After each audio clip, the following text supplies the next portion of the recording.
नमः। गणपति महाराज की जय।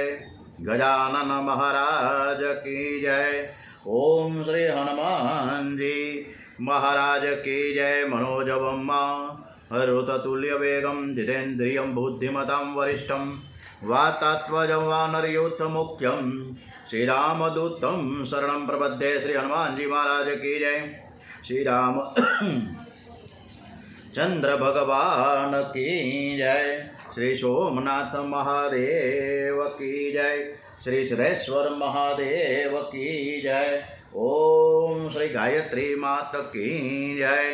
ओम श्री ओम भूर्भुवः स्वः तत्सवितुर्वरेण्यं भर्गो देवस्य धीमहि धियो यो नः प्रचोदयात्। ओम श्री द्वारिकाधीश की जय। कृष्ण कन्हैयालाल की जय। डोंगरे जी महाराज की जय। श्री सुखदेव जी महाराज की जय। श्री व्यास नारायण भगवान की जय। सौनु करो कल्याण हे दयाळु प्रभु सौनु करो कल्याण। नर नारी पशु पक्षीनी સાથે जीव जंतुનું તમામ સૌનું કરો કલ્યાણ। હે દયાળુ પ્રભુ સૌનું કરો કલ્યાણ। ઓમ ભાગવત ભગવાન જી મહારાજ की जय। ઓમ આજે 10મી ફેબ્રુઆરી મંગળવાર મહાવદ આઠમ અષ્ટમી। આજની કથા આપણે શ્રી કૃષ્ણ પરમાત્માને સરસ રીતે સંભળાવીએ એવા ભાવ સાથે તૃતીય સ્કંદમાં આપણે આગળ વધીએ। करारविन्देन पदारविन्दं मुखारविन्दे विनवेशयन्तं वटस्य पत्रस्य पुटे शयनं बालं मुकुन्दं मनसा स्मरामि। હસ્તકમળથી ચરણ કમળને મુખ કમલમાં પધરાવતા છે વટતણા પાન પરે પોઢેલા એવા બાલ મુકુંદને હું મનથી સ્મરું છું। શ્રી કૃષ્ણ ગોવિંદ હરે મુરારે હે નાથ નારાયણ વાસુદેવ। જીહવે પીબાસ્વા મૃતમેત દેવ ગોવિંદ દામોદર માધવેતી કે હે જીવા પી અમૃત આ એ જ ગોવિંદ દામોદર માધવેચી। કરારવિંદેન પદારવિંદમ મુખારવિંદે વિનવેશયંતમ વટસ્ય પત્રસ્ય પુટે શયાનમ બાલમ મુકુંદમ મનસા સ્મરામિ। ઓમ શ્રીમદ્ભાગવત રસામૃત તૃતીય સ્કંદ। પૂર્વે પૂછેલ આ પ્રશ્ન મૈત્રેય ભગવાનને સમૃદ્ધ સ્વગૃહ ત્યાગી ગયેલા વિદુર મને પરમાત્મા શ્રી કૃષ્ણનું ધ્યાન કરવાથી મન શુદ્ધ થાય છે।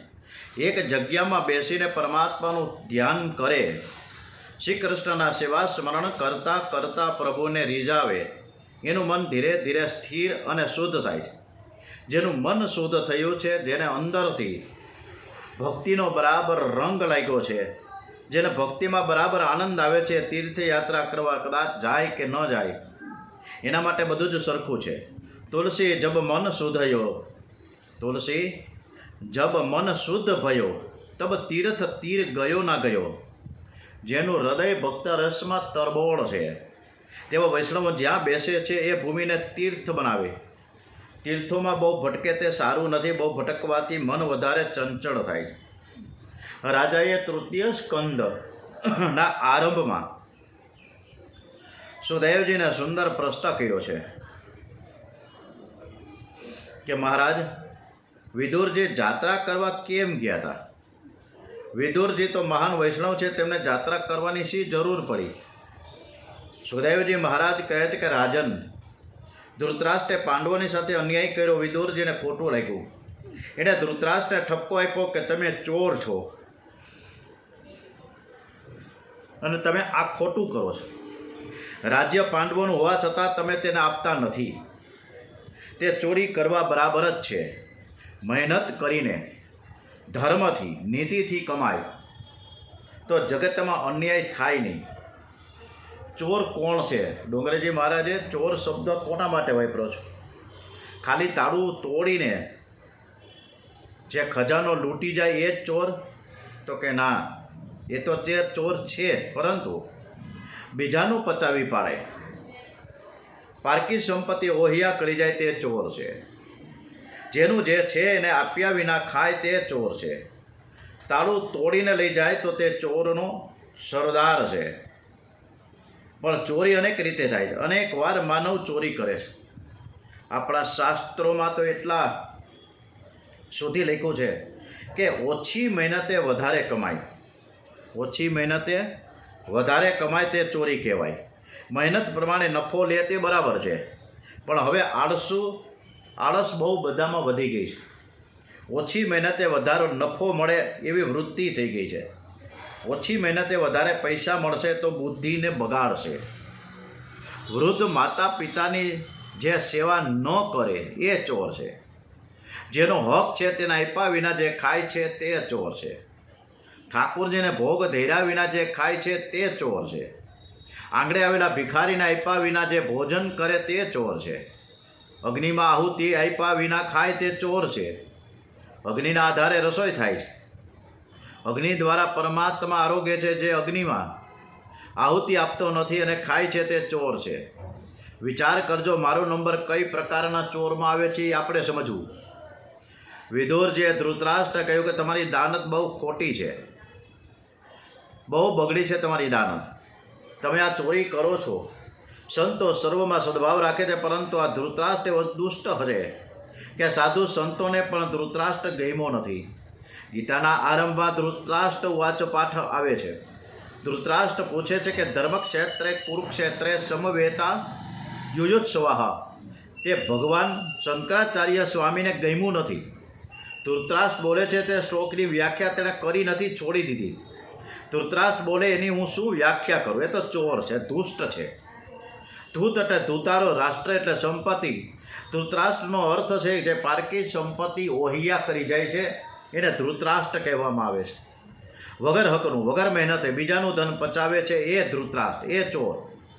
તેથી શ્રી શંકરાચાર્ય સ્વામીએ ગીતાજીનો આરંભ ભગવાન શ્રી કૃષ્ણ બોલે છે ત્યાંથી માંડ્યો છે.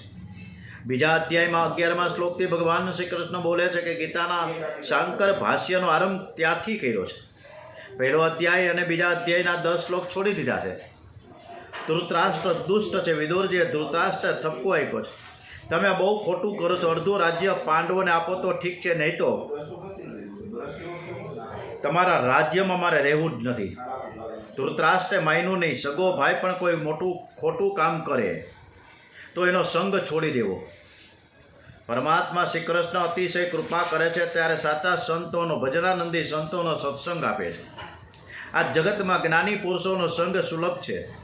જ્ઞાની પુરુષો મળે છે, પણ અંદરથી જેને ભક્તિનો રંગ લાગ્યો છે, સંસારના વિષયોમાં જેને ઘૃણા આવી છે, એવા ભજનાનંદી સંતોનો સંગ મળતો નથી. ભગવાન જે જીવ ઉપર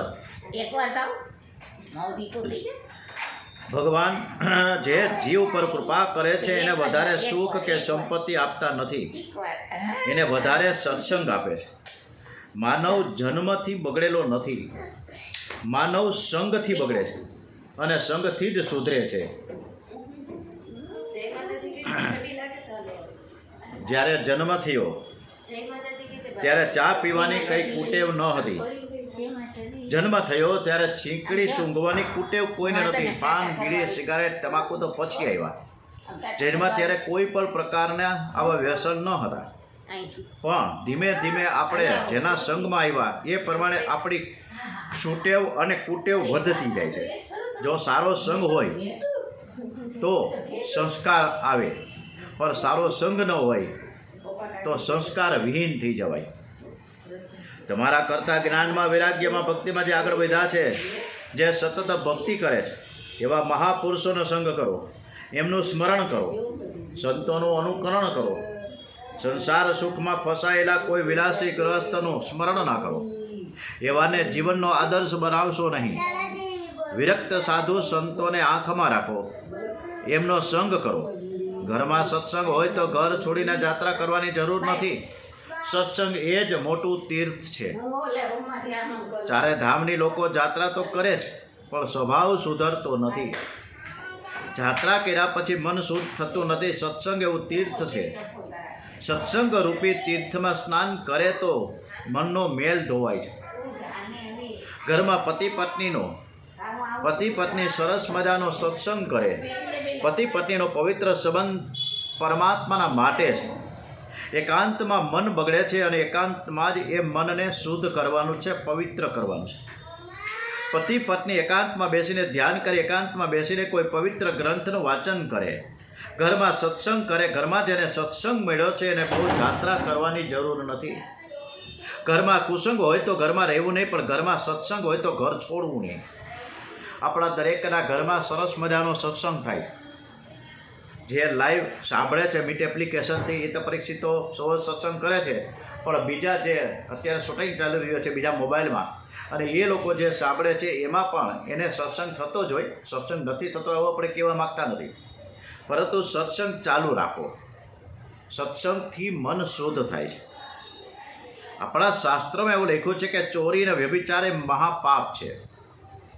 વૈષ્ણવો વેર કરતા નથી, પણ ઉપેક્ષા કરે છે. કોઈ મોટું પાપ કરે ત્યારે દૂરથી જય શ્રી કૃષ્ણ કરે છે. એવાના સંગમાં રહેતા નથી. વિદુર જે વિચાર કર્યો મારો ભાઈ પાપ કરે છે અને સંગમાં મારી બુદ્ધિ બગડશે, મારે આ ઘરમાં નથી રહેવું.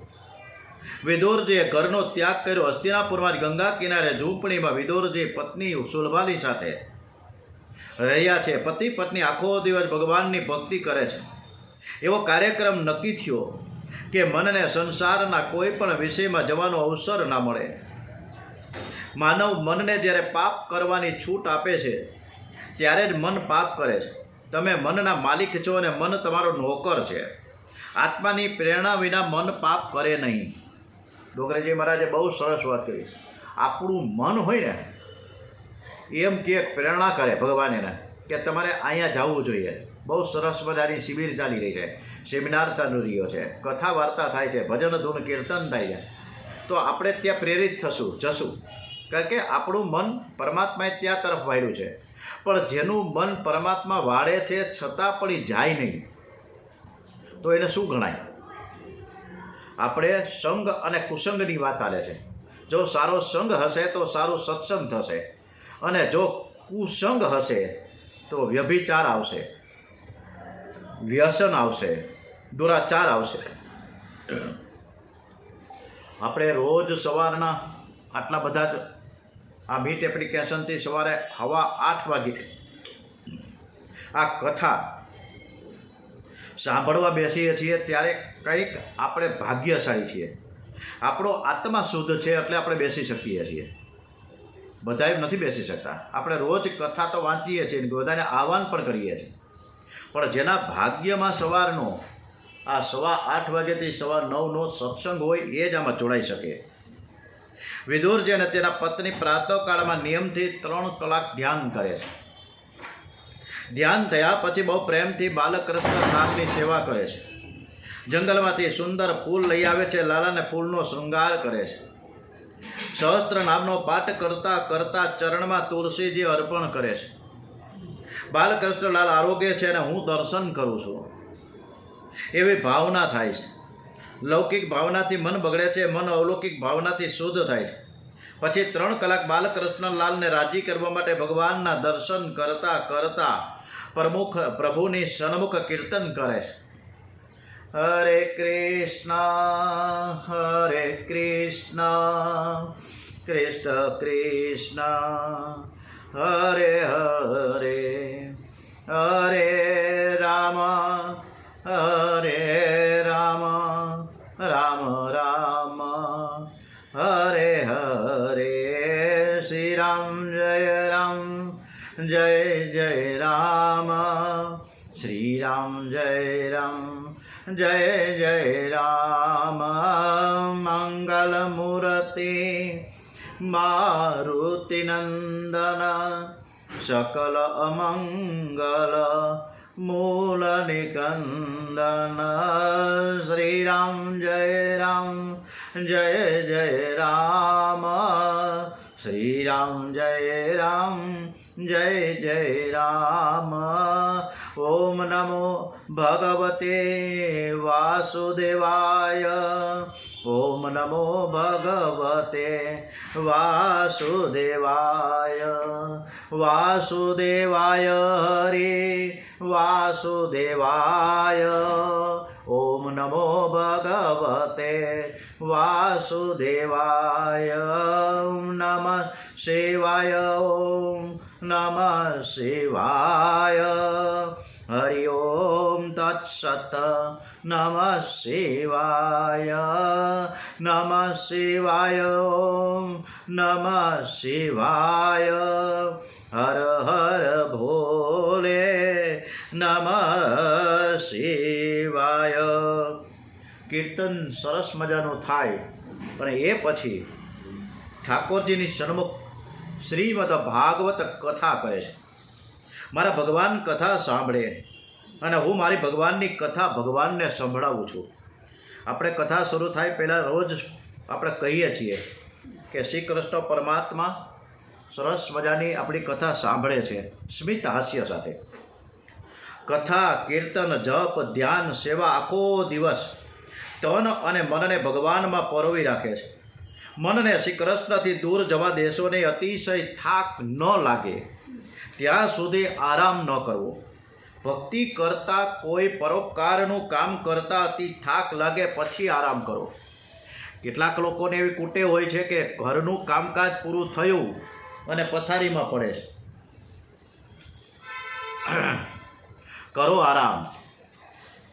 પથારીમાં જલ્દીથી ઊંઘ ન આવે તો મન પાપ કરે છે. કેટલાક તો પથારીમાં પડ્યા વિચાર કરે છે કે ભાવ ઘટશે શેર બજારના કે સોનાના કે ચાંદીના. અત્યારે તો બધું આગળ ભાગે પાછળ ભાગે, આગળ જાય પાછળ જાય. સોના ચાંદીના ભાવમાં ને શેર બજારમાં બધું એક જ સરખું હાલે. વધઘટ થયા જ કરે કે મારા શેર ક્યારે વધશે, મારી પાસે જે સોનું છે એ ક્યારે વધશે, તો હું હમણાં જ વેચી નાખું, અને ઘટે તો હમણાં જ લઈ લઉં. પથારીમાં જેને જલ્દીથી નિંદ્રા ન આવે એ પૈસાનું ચિંતન કરે છે, તે કામ સુખનું ચિંતન કરે છે. તમને એવી ખાતરી થાય કે પથારીમાં પડ્યા પછી 2-3 મિનિટમાં જ ઊંઘ આવશે ત્યાં સુધી કોઈ સત્કર્મ કરો. આ શરીરને બહુ આરામ આપશો નહીં. સત્કર્મમાં શરીરનો કસ કાઢી નાખો. સત્કર્મમાં મનને પરોવી રાખો. થાક લાગ્યા પછી આરામ કરો. પતિ પત્ની આખો દિવસ ભક્તિ કરે છે. વિદુરજીની ભક્તિ અલૌકિક છે. ધૃતરાષ્ટ્રને ખબર પડી મારો ભાઈ વિદુર અને ગંગા કિનારે ઝૂંપડીમાં રહે છે. એણે ઘરમાંથી કાંઈ લીધું નથી. મારો ભાઈ છે, કદાચ એ ભીખ માગવા જાય તો મારું ખોટું દેખાય. ધૃતરાષ્ટ્ર શરમાયો છે. સેવકોને આજ્ઞા કરી વિદુરને અડચણ ન આવે, અડચણ પડે નહીં એટલે એને અનાજ આપી આવો, વસ્ત્ર આપો, વાસણ આપો, બધું જ આપી આવો. ધૃતરાષ્ટ્રના સેવકો બધું લઈને આવ્યા છે. પાપી ભાઈનું અનાજ લેવાની વિદુરજીની ઈચ્છા નથી, પણ પત્નીની પરીક્ષા કરી. વિદુરજીએ પત્નીને કહ્યું કે મારા ભાઈએ આજે અનાજ મોકલ્યું છે, ઘણા બધા વાસણ કુસળ બધું મોકલ્યું છે, ગાઈડલાઈ મોકલ્યા છે, ગોદડાઈ મોકલ્યા છે, રજાઈ મોકલી છે, ચટાઈ મોકલી છે. વિદુર પત્નીએ ના પાડી દીધી કે આ કોઈ વસ્તુ આપણને ખપે નહીં, અને એમાંય આનું ધૃતરાષ્ટ્રનું અનાજ આપણા પેટમાં જશે ને તો આપણું મન બગડશે, આપણા ભક્તિમાં વિઘ્ન આવશે. વિદુર પત્નીએ સ્પષ્ટ ના પાડી, આ અનાજ પેટમાં જશે તો આપણી ભક્તિમાં વિઘ્ન આવે એવું આપણે કરવું નથી. અનદોષ મનને બહુ બગાડે છે. આ અનાજ મારે લેવું નથી. ગંગા કિનારે હું લુલીના લાડ કરવા નથી આવી, મારે આખો દિવસ ભક્તિ કરવી છે. કેટલાક લોકો ઘર છોડીને ગંગા કિનારે ભક્તિ કરવા તો જાય છે, પણ ત્યાં ગયા પછી તેને ઘર યાદ આવે છે. અને કેટલાક ઘરે કાગળ લખે છે કે મુરબાની બોરણી અને કાથાળીની બરણી મોકલી આપજો. અરે તારે અથાણું જ ખાવું તો ઘેર છોડીને ઘર છોડીને અહીં આવ્યો જ શું કામ? ઘર તો શું ખોટું હતું? જરૂરિયાત ઓછી કરો, તમારું પાપ છૂટશે. જરૂરિયાત ઓછી હોય તો ભક્તિ કરવાનો સમય મળે છે. જરૂરિયાત વધે એટલે પાપ કરવું જ પડે છે. પારકાની ખુશામત કરવી પડે છે. જેને ભાજીને ભાખરીમાં સંતોષ છે એ જ બરાબર ભક્તિ કરી શકે છે. જેને સારું ખાવામાં આનંદ મળે છે, મજા આવે છે, ભક્તિ શું કરતો હશે? એ તો લુલીના લાડકોટ કરે છે. પેટને જેટલી જરૂર છે એ ખાય એ પુણ્ય છે, પરંતુ લુલી માંગે તે આપવું એ પાપ છે. એકવાર એનું માંગવું આપશો તો બીજે દિવસે બીજું માંગશે. પતિ પત્નીનો નિશ્ચય કર્યો છે. અતિશય ભૂખ લાગ્યા પછી ભાજીને ભાખરી બનાવીશું. ગંગા કિનારે તાંદળજાની ભાજી થાય છે અને એનાથી એ ચલાવે છે. અતિશય ભૂખ લાગ્યા પછી જે કંઈ મળે તે અમૃત કરતાં મધુરું લાગે. સ્વાદ ભૂખમાં છે. જેને ભૂખ નથી લાગી તે નખરા બહુ કરે છે. બહુ ભૂખ લાગે ત્યારે પતિ પત્ની ભાજીને ભાખરી બનાવે છે, ભગવાનને અર્પણ કરે છે. ગંગા કિનારે આદિનારાયણ પરમાત્માનું આરાધન કરે છે. પાંડવોએ વનમાં ભક્તિ કરી છે અને વિદુરજી હસ્તિનાપુરમાં ગંગા કિનારે પત્નીની સાથે ઝૂંપડીમાં રહીને ભક્તિ કરી છે. આખો દિવસ લાલાને રીઝાવે છે, ભાજીને ભાખરીમાં સંતોષ માને છે. આ બાજુ રામચંદ્રજી, લક્ષ્મણજી અને સીતાજી વનમાં દર્ભની પથારીમાં સૂવે છે, તો આ બાજુ ભરતજી અયોધ્યાના નગરને પાદરમાં ખાડો કરીને દર્ભ પાથરીને નીચે બેસે છે. સુવાનું નામ જ નહીં, કોઈની સાથે કોઈ પ્રકારની સેવા લેવી નહીં. આટલું બધું ભરતજીની તપશ્ચર્યા હતી. જગતનું આકર્ષણ શ્રી કૃષ્ણ કરે છે, પણ વૈષ્ણવનો પ્રેમ પરમાત્માનું આકર્ષણ કરે છે. વિદુરજીની ભક્તિ એટલી બધી વધી કે ભગવાનનું આકર્ષણ થયું. ભગવાન એક લીલામાં અનેક કાર્યો કરે છે. પાંડવોનો વનવાસ પરિપૂર્ણ થયો છે. એમણે રાજ્યની માંગણી કરી, પણ દુર્યોધને આપવાની ના પડી. ત્યારે ધર્મરાજાએ દ્વારિકાનાથને કહ્યું કે તમે એકવાર દુર્યોધનને સમજાવો, તે માની જાય તો સારું છે. અડધું રાજ્ય અમારું છે, પણ બધું માગતા નથી. માત્ર 2-3 ગામ તમે આપો તોય આ પાંડવો સંતોષ રાખશે. મારે નથી યુદ્ધ કરવું, નથી યુદ્ધ કરાવવાની. આ પાંડવોને મારે જણાવવું, યુદ્ધ કરવાથી આખો દેશ દુઃખી થઈ જશે. ક્ષત્રિયને ભીખ માંગવાનો અધિકાર નથી, તેથી જ આ નાનકડા પણ રાજ્યની જરૂર છે. દ્વારિકાનાથ હસ્તિનાપુરમાં વિષ્ટિ કરવા માટે પધારવાના છે. ધૃતરાષ્ટ્રે તે સાંભળ્યું. ધૃતરાષ્ટ્રે વિચાર કર્યો છે કે સાંભળ્યું છે કે દ્વારિકામાં તે 56 ભોગ આરોગે છે અને હું સારી રીતે એનું સ્વાગત કરીશ. પછી તેને સમજાવીશ કે આ 2 ભાઈઓનો ઝઘડો છે, તમારે વચમાં પડવાની કોઈ જરૂર નથી. શ્રી કૃષ્ણને સમજાવીને મારા પક્ષમાં હું ખેંચી લઈશ. સ્વાગતની તૈયારીઓ બહુ સરસ રીતે થઈ ગઈ. 56 ભોગની સામગ્રી તૈયાર થઈ ગઈ છે. દ્વારિકાનાથ પધારવાના છે. તે હસ્તિનાપુરમાં અનેક દેશમાંથી ઋષિઓ મહાત્માઓ આવ્યા છે. શ્રી કૃષ્ણના દર્શન થશે, એમનું ભાષણ થશે, આપણે કંઈક એની દિવ્ય વાણી સાંભળીશું. અનેક રાજાઓ આવ્યા છે. બધાની ઈચ્છા છે કે કૌરવો અને પાંડવોનું યુદ્ધ ન થાય તો સારું. વિદુરજી સ્નાન કરવા માટે ગંગા કિનારે આવ્યા છે. આજે ગંગા કિનારે સંતોની ભીડ લાગી છે. સાધુઓ મહાત્માઓ બેઠા છે, વાતો કરે કે આવતીકાલે દ્વારિકાનાથ પધારવાના છે. રથમાં બિરાજશે અને બહુ મોટો બધો વરઘોડો નીકળવાનો છે. વિદુરજીને અતિશય આનંદ થયો. આવતીકાલે મને દ્વારિકાનાથના દર્શન થશે. વિદુરજી ઘેર આવ્યા, પત્ની સાથે સત્સંગ કરવા બેઠા છે. પતિ પત્નીનો નિયમ હતો કે આખો દિવસ ઘરમાં મૌન રાખવું. જ્યારે સત્સંગ કરવા બેસે ત્યારે જ બોલે છે. કહે છે કે એક ઘરમાં રહીએ એટલે વાતો તો કરવી જ પડે ને. પતિ પત્નીના દાંપત્ય જીવનમાં ઘણો સમય વાતો કરવામાં જાય છે. જે બોલવાની જરૂર હોય એટલું જ બોલો, વધારે બોલશો નહીં. પતિ પત્ની સત્સંગ કરવા બેઠા છે ત્યારે વિદુરજીએ સુલભા એના પત્નીને કીધું કે દેવી, એક સંતના મુખથી મેં સાંભળ્યું છે, મને યાદ આવ્યું.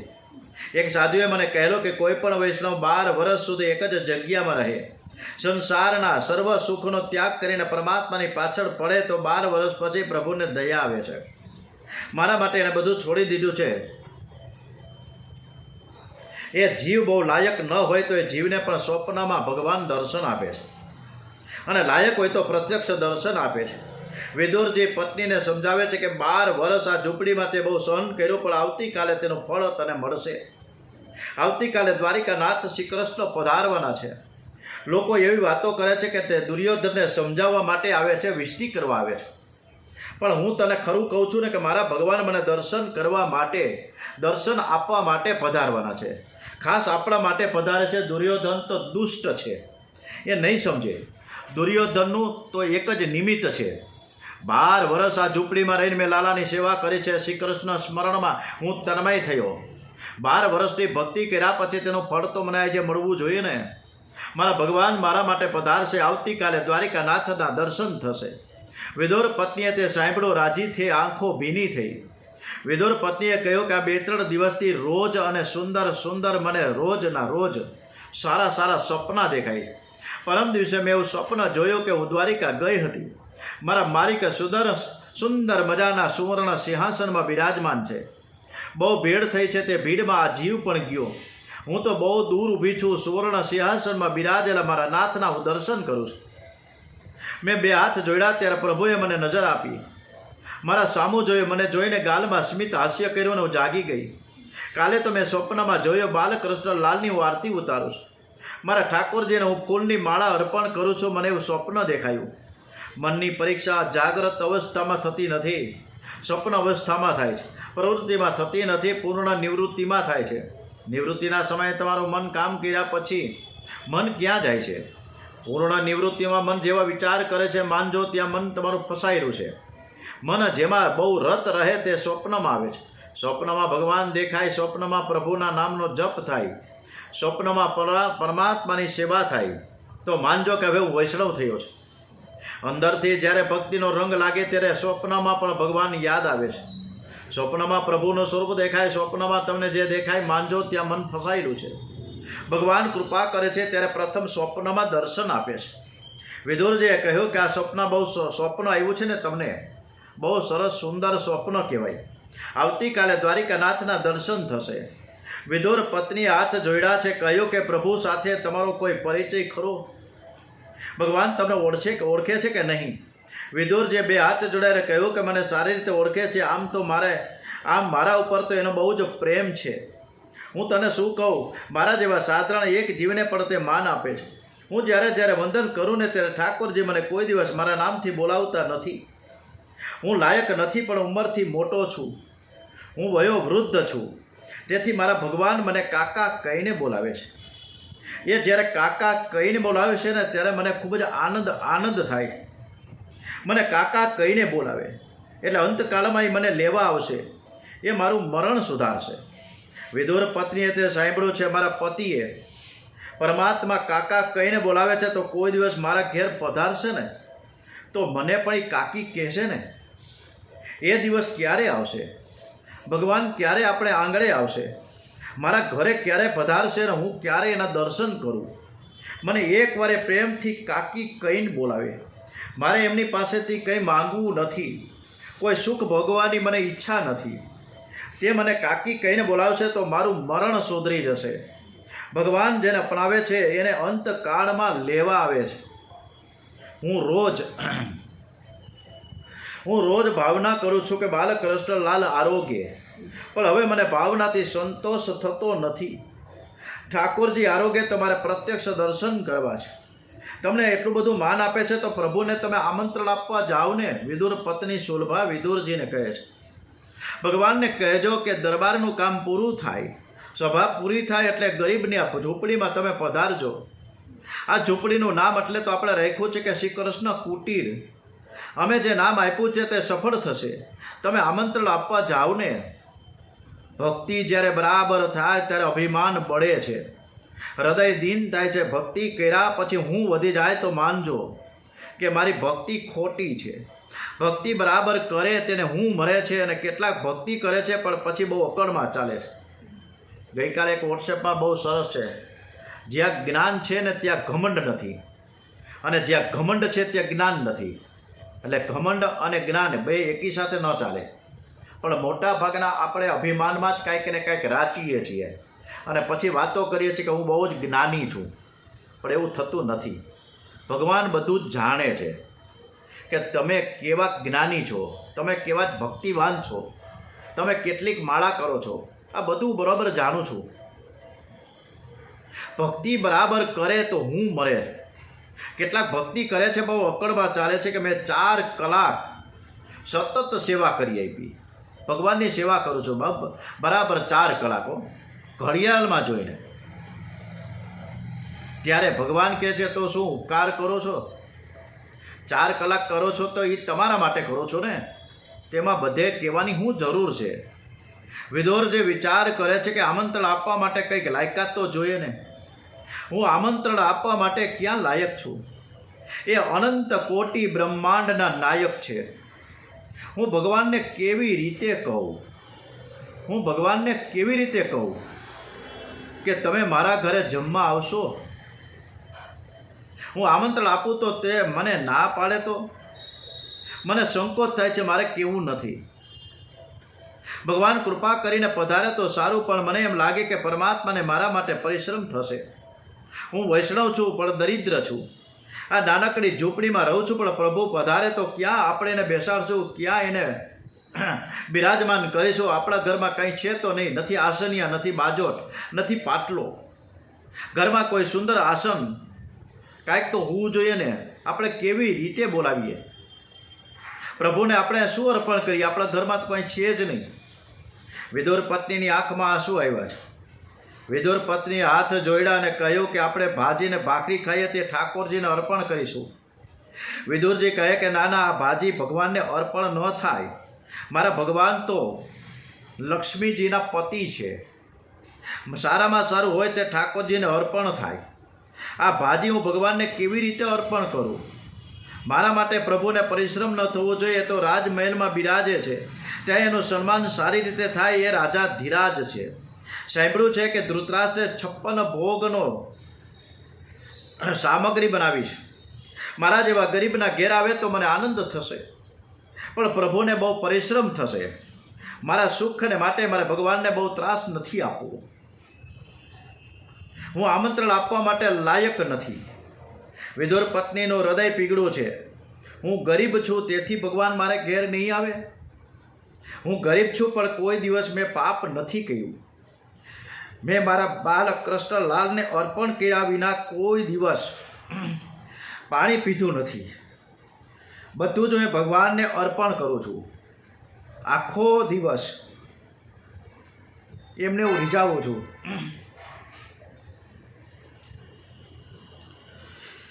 એમને હું મનાવું છું. એ તો ભાવનાના ભૂખા છે, પ્રેમના.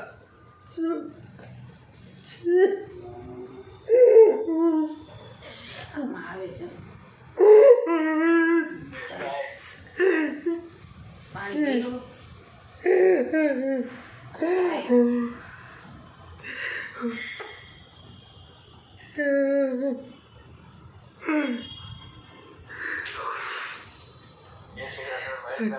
જય શ્રી કૃષ્ણ.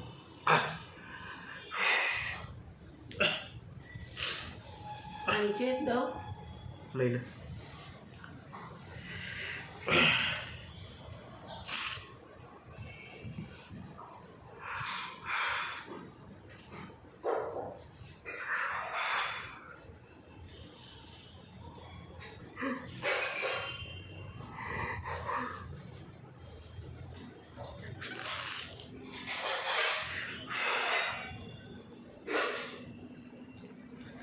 વિધર પત્નીનું હૃદય પીગળું છે. હું ગરીબ છું.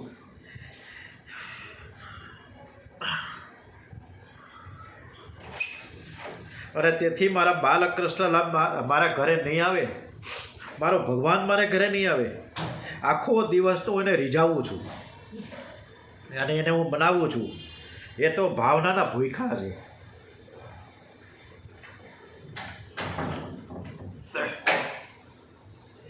પ્રેમના ભૂખા છે. આપણે શું ઘરે નહીં આવે?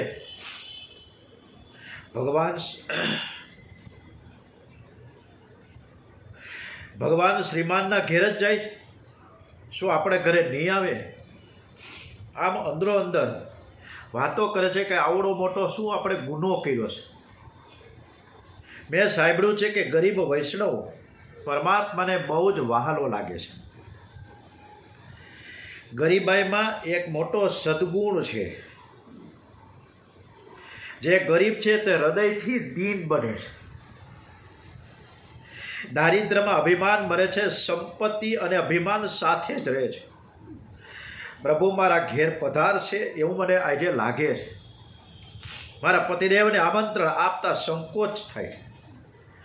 વિદુર પત્નીએ નિશ્ચય કર્યો કે આવતીકાલે ભગવાનના દર્શન કરતા કરતા હું હાથ જોડીને હું ભગવાનને વિનવણી કરીશ કે તમે મારે ઘેર આવજો, મને બહુ આનંદ થશે. મારા પતિદેવને સંકોચ થાય છે, પણ મને તો એવું લાગે છે કે તે જરૂરથી પધારશે. મારો પ્રેમ સાચો હશે તો જરૂરથી પધારશે, મારા પ્રેમમાં કંઈ કપટ હશે તો નહીં આવે. એ તો અંતર્યામી છે, બધું જ જાણે છે. પતિ પત્નીને રાત્રે નિંદ્રા આવતી નથી. આજની રાત ક્યારે પૂરી થશે, આખી રાત જાગ્યા છે. આવતીકાલે દ્વારિકાનાથના દર્શન કરવા છે. પ્રાતઃકાળમાં સ્નાન કર્યું, બાલકૃષ્ણ લાલની બહુ પ્રેમથી સેવા કરી. આજે લાલાના દર્શનમાં બહુ આનંદ આવ્યો. હવે આવો આનંદ તો કોઈ દિવસ આવ્યો જ નથી. આજે મને જોઈને હસે છે, બહુ પ્રસન્ન દેખાય છે. આજે શું થવાનું છે? આજે સેવામાં હૃદય પીગળ્યું છે. જ્યારે જ્યારે હું શોક સભામાં જાઉં ને, બેસણામાં કે ઉઠમણામાં, ત્યારે જે શાંતિ પ્રાર્થના જે થાય છે, એકદમ પ્રભુ પરમાત્માને ટચ કરાવી દઉં છું. અને ત્યારે એવું જાહેરમાં કહું છું કે જ્યાં ફોટોગ્રાફ્સમાં જે સ્વર્ગીય જે સ્વર્ગસ્થ આત્મા છે, સો એન્ડ સો જે હોય તે, એ હમણાં જ થોડી વારમાં સ્માઇલિંગ કરશે. કારણ કે આપણે સરસ મજાની પ્રાર્થના કરીએ છીએ. આમાં ભગવાન પણ દ્વારિકાનાથ વિદુરજીને સુલભાને જોઈને પ્રસન્ન થશે. આજે સેવામાં હૃદય ખૂબ જ સરસ મજાનું પીગળું. પ્રત્યક્ષ દર્શનની આતુરતા વધી ગઈ. બે જણ બે દોડતા દોડતા શેરીમાં આવ્યા, રોડ ઉપર આવી ગયા. ખૂબ જ ભીડ થઈ છે. એ ભીડમાં વિદુરજી પત્નીની સાથે હાથ જોડીને ઊભા છે. અને આજે પ્રેમાનંદજી મહારાજ જ્યારે વૃંદાવનમાં રાત્રે 2 વાગ્યાથી નીકળે ત્યારે 1.5-2 લાખ માણસો એના દર્શન કરવા માટે બે બાજુ ઊભા રહીએ છે. કદાચ કોઈને દર્શન કરવા હોય તો ત્યાં ટોકન લેવું પડે. લગભગ 24 કલાક સુધી આપણે રાહ જોઈએ ત્યારે ટોકન કદાચ હાથમાં આવે અને ત્યારે એના દર્શન કરી શકીએ એવા સંત છે પ્રેમાનંદજી મહારાજ. દ્વારિકાનાથનો રથ દેખાયો દૂરથી. પરમાત્માના રથના દર્શન થયા છે. સોનાનો રથ છે, 4 ઘોડા છે, દારૂક સારથી છે. ઉદ્ધવ અને સાત્યકી 2 બાજુ ઊભા છે. હાથમાં પંખો લઈને માલિકની સેવા કરે છે. બ્રાહ્મણો વિષ્ણુ સહસ્ત્રના પાઠ કરે છે. મોટા મોટા ઋષિઓ વેદ મંત્રોની સ્તુતિ કરે છે. હરિ ઓમ જગનેન જગનમય જંત દેવાસ્તાની ધર્માણી પ્રથમાન્યાસન તેહનકમ મહિમાન સચંત યત્ર પૂર્વે સાધ્યા શાંતિદેવા નાના સુગંધી પુષ્પાણી મહા યથા કલદ શ્રી દ્વારિકાધીશ કી જય. વૈષ્ણવો પ્રેમથી પરમાત્માને રાજી કરવા માટે હરે કૃષ્ણ હરે કૃષ્ણ કૃષ્ણ કૃષ્ણ હરે હરે કીર્તન કરતા કરતા આનંદથી નાચે છે. બધાની ઈચ્છા છે પરમાત્મા એકવાર નજર આપે. માલિકની નજર ધરતીમાં છે, તે કોઈને નજર આપતા નથી. આ જીવને કરેલા પાપને માટે જ્યારે હૃદયથી પસ્તાવો થાય ત્યારે આ જીવ સર્વ પ્રકારના અભિમાન છોડીને જ્યારે શરણે આવે ત્યારે જ પરમાત્મા એને નજર આપે છે. વિદુરજીને રથમાં બિરાજેલા દ્વારિકાનાથના દર્શન કરતા આનંદ થયો. મારા ભગવાનનો વૈભવ કેવો, એમનો રથ કેવો.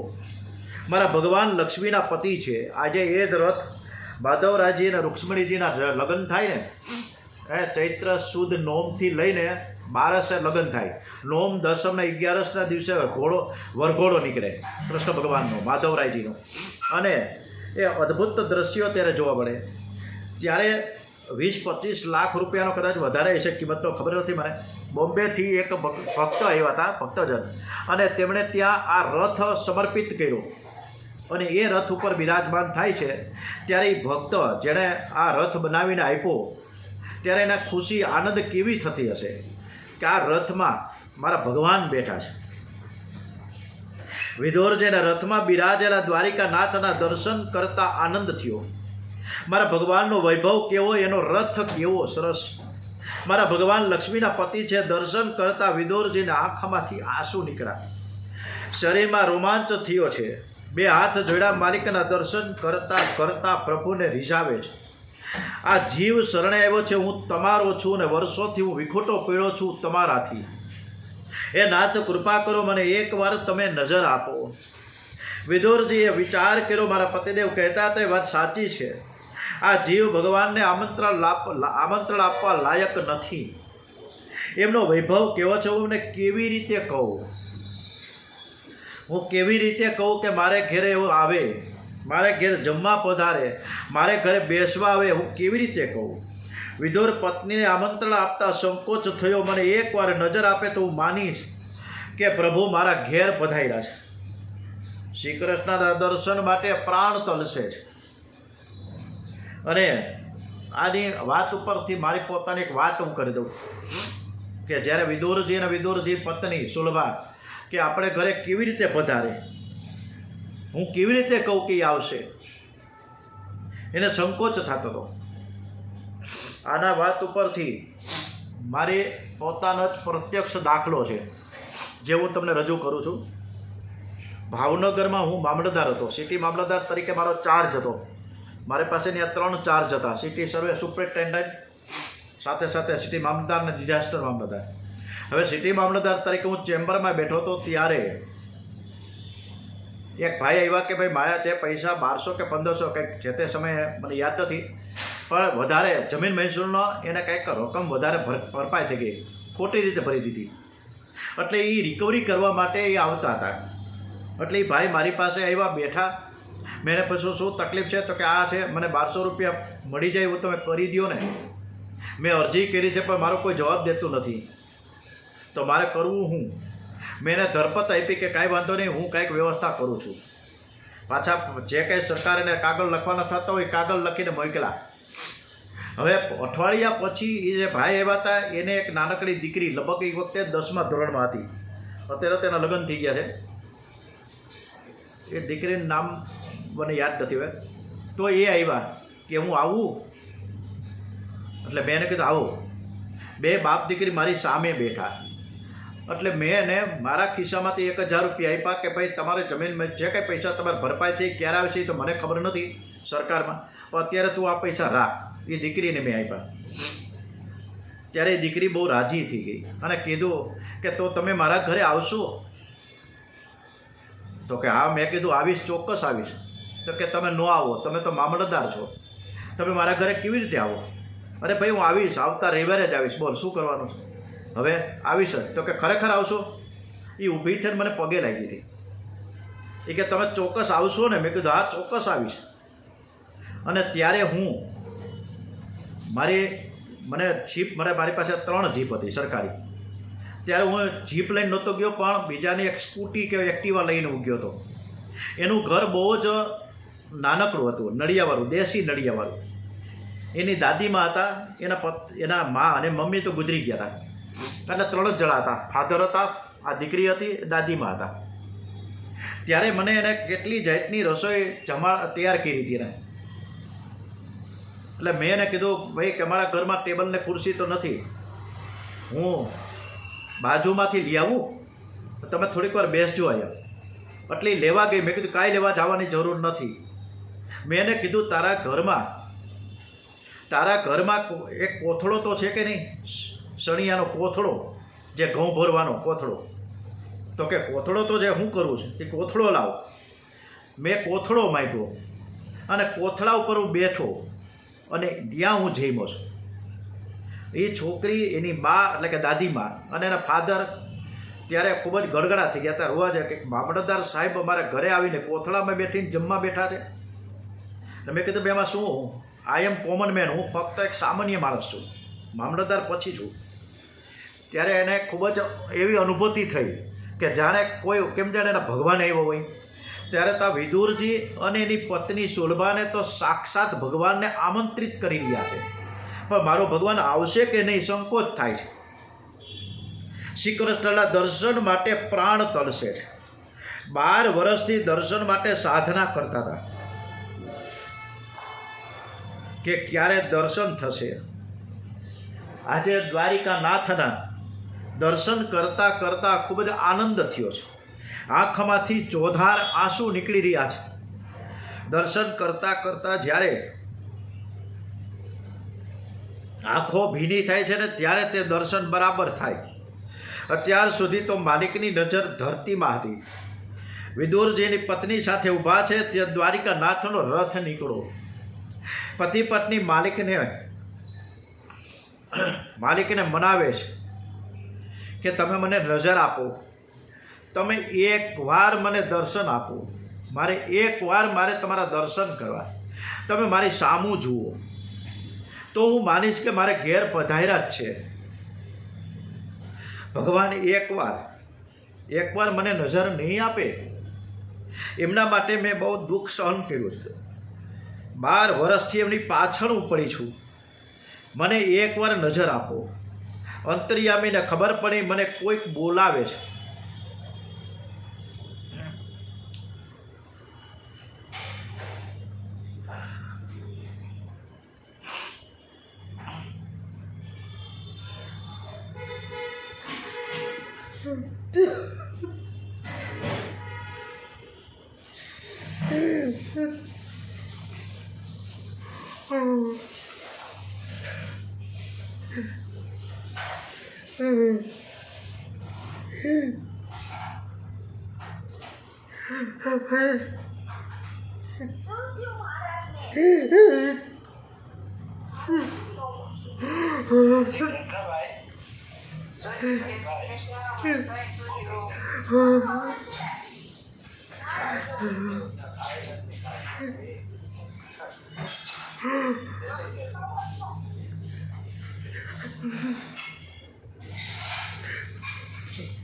ઓમ શ્રી કૃષ્ણ કલ્યા લાલ કી જય, બાલકૃષ્ણ લાલ કી જય.